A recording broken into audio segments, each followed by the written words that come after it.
Good morning. তো আয়ুষ স্কুলে আয়ুষ গেছে স্কুলে, ওর বাবা দিয়ে এলো। আর আমি শুধু ব্রাশটা করে আবার শুয়েছিলাম, শুয়ে ভিডিও এডিট করছিলাম। কালকে রাত্রে শুয়ে ভাবলাম ভিডিওটা এডিট করে রেখে দিই, পরের দিনকে ভয়েসটা দেবো। তো ভিডিও হাফ এডিট করতে করতে দেখি ফোন হাতে নিয়েই ঘুমিয়ে পড়ছি। শেষে কী করবো, ফোনটা রেখে দিয়ে ঘুমিয়ে পড়লাম। বাকি এডিটিং কাটাকুটি যা ছিল এখন করলাম। করতে করতে দেখি যে খিদে পেয়ে যাচ্ছে, ব্রাশ ট্রাশ করে শুয়েছি তো খিদে পেয়ে যাচ্ছে। তো ভাবলাম তাহলে যাই একটু চা করে নিয়ে আসি, বিস্কুট খাই, তারপর ভয়েস ওভারটা দেবো। আর তারপর ঘরের কাজ করব, কত দেরি হয়ে যায় বলো তো। তো যাই হোক, ঘরের কাজ সবই বাকি আছে, কিচ্ছু কাজ হয়নি। জাস্ট আমি ব্রাশটা করে শুয়েছি, শুধু ব্রাশ করা হয়েছে, আর কোনো কাজ হয়নি। তো এখন যাচ্ছি চা করতে, চাটা করে চাটা খেয়ে বাকি এডিটিংগুলো কমপ্লিট করে তারপর ঘরের কাজ করে স্নান পুজো করে এখন আমি চলে এসেছি ব্রেকফাস্টের জন্য কিছু একটা তৈরি করতে হবে। তো ভাবলাম একটু পেঁয়াজি তৈরি করা যাক, বেশি নয়, 4 টুকরো করলাম, মুড়ি দিয়ে খাবো আমি আর ছেলে স্কুল থেকে আসার আগে তৈরি করে রাখলাম। বাকি সব কাজ কিন্তু এখন কমপ্লিট হয়ে গেছে। তো এই হচ্ছে পেঁয়াজি, আর কিছুটা শসা কেটে রাখলাম, মুড়ি দিয়ে খেতে বেশ ভালো লাগবে। তো আয়ুষ আসতে এখনও 10-20 মিনিট বাকি আছে, ততক্ষণ ওর জন্য একটু ওয়েট করা যাক। এই যে টিফিন আজকে খায়নি, তো টিফিন খায়নি, এখন বললো এখন খাবেও টিফিনটা। তো কি আর করা যাবে, এখন এই যে খাচ্ছে বসে। এই যে দুপুরের রান্নাটা শুরু করে ফেললাম, ভাত করলাম আর মাছের তরকারিটা তাড়াতাড়ি করে বসিয়ে দিলাম। মাছের তরকারিটা আবার গ্যাসটা আসতে দিয়ে আমি চলে যাব বাকি তরকারি, বাকি যে রান্না করব তার জন্য জোগাড়টা এখনও করা হয়ে ওঠেনি। তো সেই কারণে ভাবলাম এই তরকারিটা বসিয়ে আস্তে করে দিয়ে বাকি সমস্ত কাটাকুটি গোছগাছ সমস্তটা করে ফেলি। তো এই যে দেখো, এবার তোমাদেরকে দেখাচ্ছি, এখানে ভাত হয়ে গেল আর মাছের তরকারি। এই মাছটা কালকে সেই ধরে এনেছিল, তোমাদের মনে আছে নিশ্চয়ই। তো সেটাই কেটে ধুয়ে নুন হলুদ মাখিয়ে ফ্রিজে রেখে দিয়েছিলাম, সেটাই আজকে তরকারি করলাম। আর একটুখানি মটর ডালের বড়া করে টক করবো আম দিয়ে, সেটা আমার ফেভারিট খুব, তো ওটাই ভাবলাম করবো। জানি না কেন মাছের তরকারি আমার আজকে ভালো লাগছিল না খেতে, ওই জন্য ভাবলাম যে একটু বড়ার টক করা যাক। আর একটু আলু ভাজা করলাম, তো আলু ভাজাটা করে নিয়ে বড়ার টকগুলো করব। মটর ডালটা ভালো করে বেটে প্রথমে ভিজিয়ে রেখেছিলাম, তো ভালো করে বেটে নুন হলুদ আর লঙ্কার গুঁড়ো দিয়ে মাখিয়ে এখন ভেজে নেব। আর এটা করব, আম তো দেবই, তার সাথে একটু সর্ষে বাটা দিচ্ছি, সিম্পলভাবেই করব। সর্ষেটা বেটে তারপরে চা ছাঁকনি দিয়ে সর্ষের যে খোসাগুলো সেইগুলোকে বাদ দিয়ে দিয়েছি। খোসা ছাড়াই আমার মা দেখতাম যে কোনো টক রান্না করতো, খোসাগুলো বাদ দিয়ে দিত, সেই কারণে আমিও সেরকমভাবেই করার চেষ্টা করলাম। এই ডালের বড়াটা শুধুও খেতে কিন্তু খুব ভালো লাগে। আমার ছেলের জন্য শুধু 2টো তুলে রেখেছিলাম, কারণ ও টকের থেকে খাবে না, আমি জানি ভালো করে। তো যাই হোক, বড়াগুলো ভেজে নেওয়ার পর আমি তেলের মধ্যে 2টো শুকনো লঙ্কা আর দেবো হচ্ছে একটু সর্ষে ফোড়ন, আর এরপরে আম আর ওই সর্ষে বাটাটা দিয়ে দেবো, আর সামান্য জল, নুন আর হলুদটাও দিয়ে দেবো, দিয়ে একটু ফুটিয়ে নেবো। আর আমটা একটু সেদ্ধ হয়ে যাওয়া পর্যন্ত অপেক্ষা করব। তারপর বড়াটা দেবো, তারপর 5টা মিনিট ফোটাবো, তারপর নামিয়ে নেবো। এইভাবেই করবো, আমি একটু আগেই বলে দিলাম, এইভাবেই করবো আমি মটর ডালের বড়ার টকটা। খেতে ভালোই হয়েছিল, তোমরাও ট্রাই করে দেখতে পারো।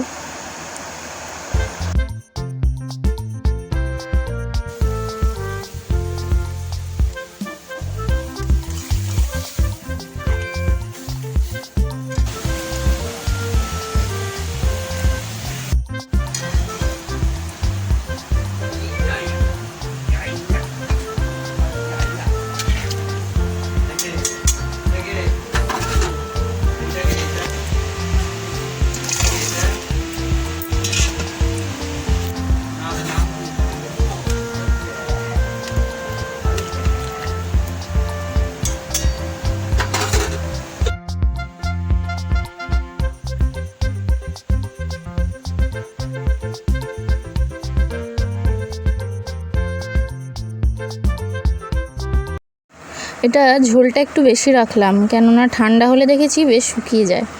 তো আয়ুষকে এখন খাইয়ে দেবো। আয়ুষের বাবা কিন্তু আগে খেয়ে নিল, মানে আমি তখন ডালের বড়ার তরকারিটা করছিলাম, ওর বাবা এসে গেছিলো, ও তো ডালের বড়ার তরকারি খায় না, তো বললো যা হয়েছে ওকে খেতে দিয়ে দিতে। তো ওকে খেতে দিয়ে আমি আবার এখানে রান্না করছিলাম, তারপরে এখন আয়ুষকে খাইয়ে দিলাম, এরপরে আমি খাবো।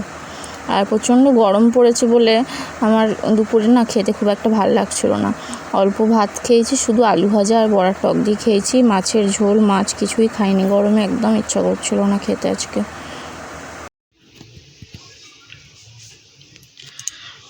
এখন 6:45 বাজে, চুলে তেল দিলাম, ড্রেসিং টেবিল মুছলাম আর বিছানা গোছালাম আর ঘর ঝাড় দিলাম আর জানলা টানলা সব খুলে দিয়েছি। এত গরম লাগছিল দুপুরে, যে সব খোলা, দুপুরে খুব গরম লাগছিল, আজকে বোধহয় 36 ডিগ্রি। তো যাই হোক, এখন যাচ্ছি বাসন মাজতে। সকালে ব্রেকফাস্ট থেকে শুরু করে আয়ুষের যে টিফিন বক্স খুলে নিয়ে গেছিলো, সব বাসন পড়ে আছে, তাহলে বুঝতে পারছো কত বাসন হবে, কড়া টড়া সব আমাকে এখন মাজতে হবে, মেজে ধুয়ে তারপরে গা ধোবো, ঠিক আছে? তারপর পুজো করবো, ওই করতে করতে 6:30 বেজে যাবে, তারপর আয়ুষকে আনতে যেতে হবে, ঠিক আছে? চলো আমি এখন ঘরে লাইট টাইট বন্ধ করে জানলা দরজা খোলা থাকুক, হাওয়া বাতাস একটু ঘোরাঘুরি করুক, আমি যাই এখন বাসন মাজতে। চলো,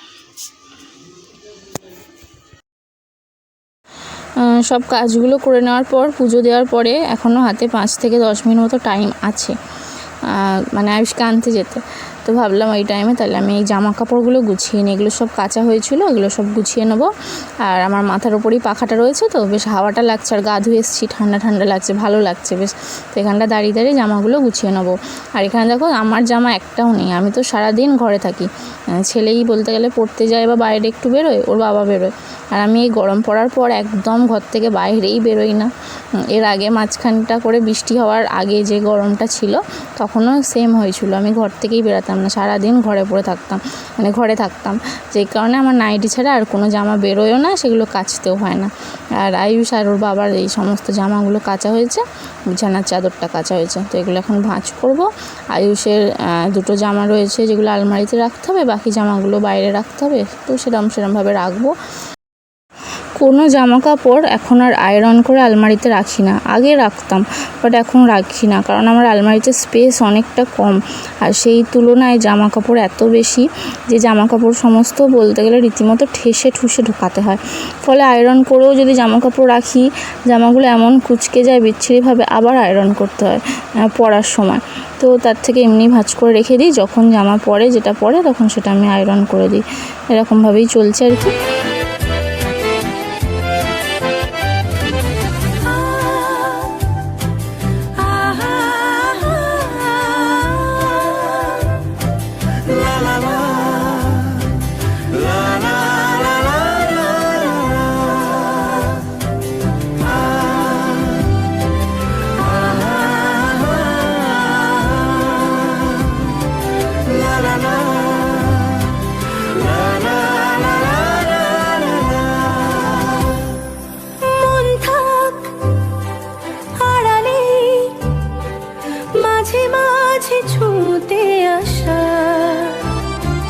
জানি হাত বাড়ালে ধরা দেবে ভালোবাসা,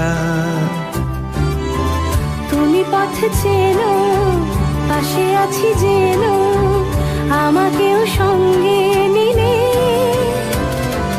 থেকে যাব তোমায় আমায় মিলে, থেকে যাব তোমায় আমায় মিলে।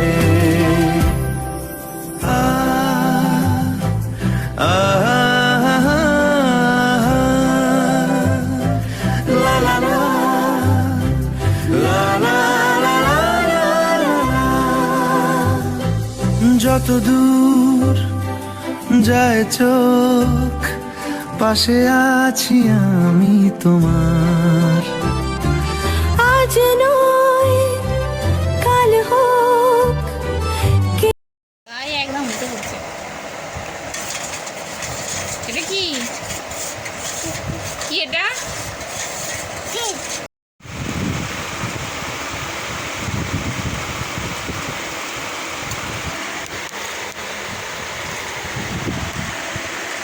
খাও খাও।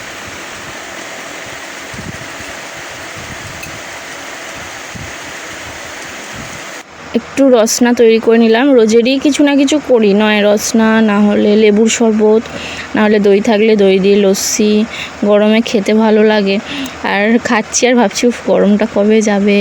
আর রসনাটা খেয়ে সত্যি শান্তি লাগছে, ভীষণ শান্তি লাগছে। তো এই যে আমরা খেলাম আর ওর বাবার জন্য রাখলাম। ওর বাবা চপ দিতে আসবে আমাদের নাস্তা খাওয়ার জন্য, তো তখন দেবো ওর বাবাকে। আর আমি কালকের জন্য একটুখানি কতিলা, মৌরি, মিছরি জলে ভিজিয়ে রাখবো, কালকে সকালবেলা উঠে খালি পেটেই 3 জনে খাবো। আর এই যে এনেছে ফুলুরি আর ভেজিটেবিল চপ, এই দিয়ে ভালো করে মুড়ি মাখাচ্ছি, মাখিয়ে আমরা খাবো ছেলে আর আমি। আর আমি মুড়ি খেতে খেতে ফোনে একটা স্টোরি টাইপের দেখছিলাম, একটা গল্প টাইপের গানের সাথে, কি চ্যানেলটার নাম পূজা বলে মেয়েটার নাম, খুব ভালো ভালো ভিডিও করে। সব ভিডিও যে দেখি তা না, বাট একটা ভিডিও আজকে ভালো লাগলো দেখছিলাম, ডাউনলোড করে রেখে দিই, তারপর ব্লুটুথ বক্সে চালিয়ে দেখি। তো মুড়ি খেতে খেতে দেখছিলাম। তো ছেলেকেও ওই যে খাইয়ে দেবো আর আমিও খাবো, দুজনে একসাথেই আমরা খেয়ে নিই। ওকে বললাম বাবু হয়ে বসো, তারপর দেবো, বলে বাবু হয়ে বসলো। দেখো ধর ধর আসলা, ধর ধর ধর ধর ধর, ভয় পাচ্ছিস কেন? ধর ধর, কামড়ে দিক, কামড়ে দিক, ধর ধর ধর।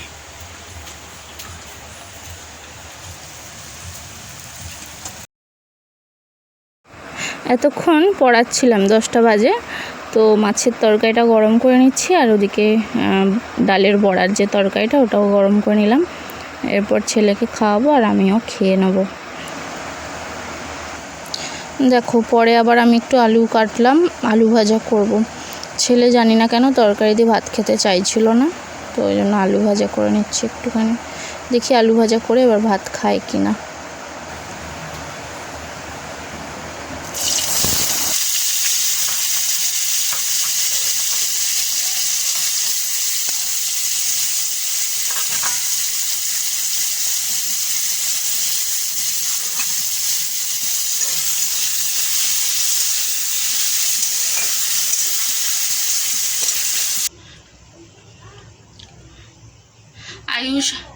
আয়ুষ আমার কাছে রীতিমতো বকা ঝকা খেয়ে তারপরে ভাতটা খেলো। প্রথমে ভাত খাওয়াতে বসেছিলাম, ভাত মাখলাম তরকারি দিয়ে, খেলো না, এক গাল খেয়ে কিছুতেই খেলো না। তো ওর পাতের ভাতটা খেলাম, তার সাথে আরও কিছুটা ভাত নিয়ে খেলাম। তারপর ওকে আমি ভাবলাম তাহলে আলু ভাজা করে দিই, কারণ ও কী দিয়ে খাবে, কিছু দিয়ে তো একটা খেতে হবে, না খেলে তো হবে না।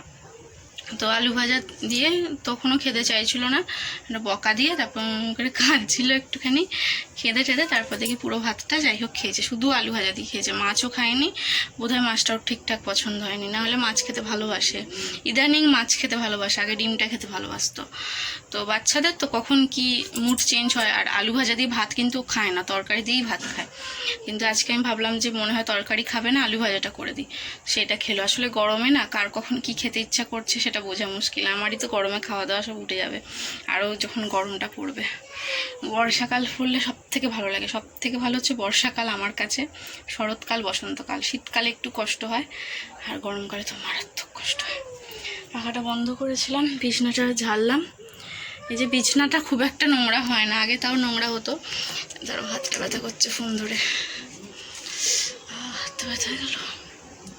বিছানাটা আগে তাও নোংরা হতো, আগে যখন বিছানাটা এই সাইডে ছিল, এইখানে পাখাটা, তো পাখাটা যেহেতু বিছানার নিচেই, সরি বিছানার উপরেই পাখা, তো বিছানার উপরেই বসে পড়তে বসাতাম, মুড়ি খেতে বসতাম, সব কিছু বিছানায়, তো নোংরা হতো বিছানাটা বেশি। আর এখন পাখাটা এখানে বলে নিচেই বসে সব করি, পড়তেও বসাই নিচে। এই দেখো ছেলে কী করেছে নতুন আলমারিতে, অবশ্য সেটা করলেই ধুলে উঠে যাবে। তো এখানে নিচেই পড়তে বসাই, নিচেই ভাত খাই, নিচেই মুড়ি খাই, আর বিছানাতে ওঠাই হয় না। সেই সন্ধেবেলা বিছানাটা গুছিয়েছিলাম, তখন থেকে গোছানোই পড়ে আছে। বোধহয় একবার শুধু ছেলে উঠেছিল, না ছেলে কয়েকবার উঠেছিল, ছেলে কয়েকবার ওঠে আবার নেমে পড়ে, তো ওই জন্য নোংরা কিছুই হয়নি। বিছানাটা ছেড়ে নিলাম জাস্ট হালকা করে। বাসন কোসন আজকে কিছু মাজবো না, কখনো ইচ্ছে হলে আমি রাত্রে মেজে রাখি, বাট আজকে কিচ্ছু মাজবো না, শুয়ে পড়বো। তার সব থেকে বড় কারণ হচ্ছে আমি ভিডিও এডিট করব, ভিডিওটা এডিট করে নিই। আর কোনো কাজ নেই এখন। ওর বাবা এলে শুধু খাবে, খাবারটা রেখেছি, ফ্রিজ থেকে বার করে রেখেছি। তো গরম তো করেইছি, ভুলেই গেছি বলতে। যাই হোক, চলো এখনকার মতন ব্লগটা এতটাই রাখছি। দেখা হচ্ছে কালকে নতুন একটা ব্লগের সাথে। আজকের মতন সবাই খুব ভালো থেকো। না, কি বলছি ভুলভাল, আজকের মতন ব্লগটা এতটাই। আর সবাই খুব ভালো থেকো, দেখা হচ্ছে কালকে। টাটা।